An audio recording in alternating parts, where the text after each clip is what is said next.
মিয়ানমারে ৪ বছর পর তুলে নেওয়া হচ্ছে জরুরি অবস্থা।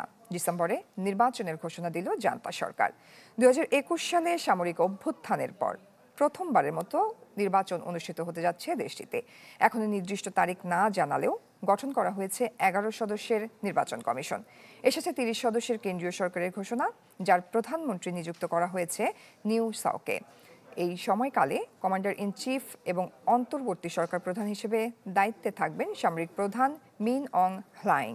২০২১ সালে অভ্যুত্থানের মাধ্যমে ক্ষমতায় আসে জান্তা সরকার। গ্রেপ্তার করা হয় তৎকালীন প্রধানমন্ত্রী অং সান সুচিকে।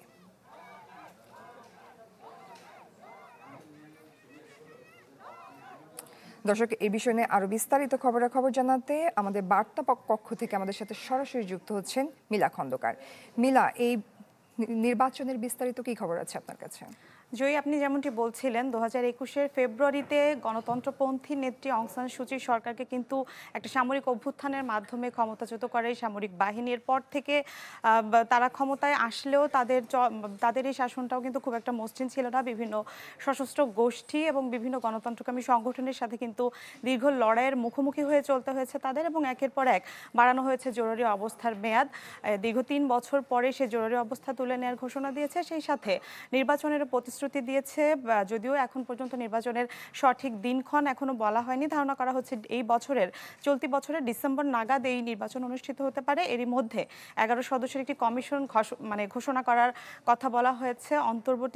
এই নির্বাচন অনুষ্ঠিত হওয়ার আগ পর্যন্ত অন্তর্বর্তী প্রধান হিসেবে কাজ করবেন সেনাপ্রধান জেনারেল হ্লাইং। তবে এই যে নির্বাচনের ঘোষণা এবং জরুরি অবস্থা তুলে নেওয়ার ঘোষণা, এই খবরটা আসলে এটি নিয়েও কিন্তু একটা এক ধরনের সমালোচনা এরই মধ্যে শুরু হয়েছে। কেননা বলা হচ্ছে এটা একটা প্রহসনমূলক নির্বাচন হতে পারে, কেননা বিভিন্ন সশস্ত্র গোষ্ঠীর সাথে যুদ্ধে কিন্তু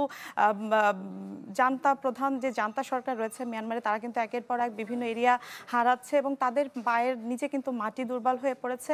এজন্য বলা হচ্ছে যে নতুন করে জেনারেলদের ক্ষমতায় আসার একটা প্রক্রিয়া হিসেবে একটা প্রহসনমূলক নির্বাচনের দিকে যাচ্ছে জান্তা সরকার। কেননা এরই মধ্যে কিন্তু দেশটির 24টির বেশি কিন্তু বিভিন্ন রাজনৈতিক দলকে নিষিদ্ধ করা হয়েছে। যারা নির্বাচনে লড়বেন বলা হচ্ছে তাদের বেশিরভাগই সামরিক বাহিনীর সাথে যোগসাজশ রয়েছে এমন সংগঠনই।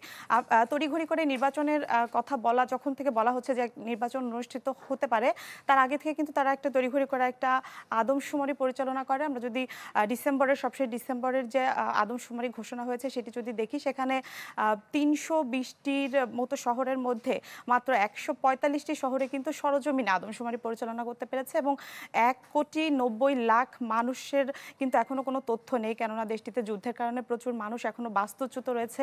তো এই যে আদমশুমারিটাও সঠিকভাবে পরিচালনা হলো না, তার আগেই এই নির্বাচন অনুষ্ঠিত আসলে কতটা স্বচ্ছভাবে হবে এই নিয়ে বিভিন্ন সন্দেহ রয়েছে। এছাড়া গেল মঙ্গলবার কিন্তু তারা এরই মধ্যে একটি আইনও পাশ করেছে যে নির্বাচন ঘিরে কোনো ধরনের নির্বাচন বানচালের চেষ্টা করা হলে তাদের একটা শাস্তির আওতায় আনার মতো একটা আইনও কিন্তু পাশ করেছে।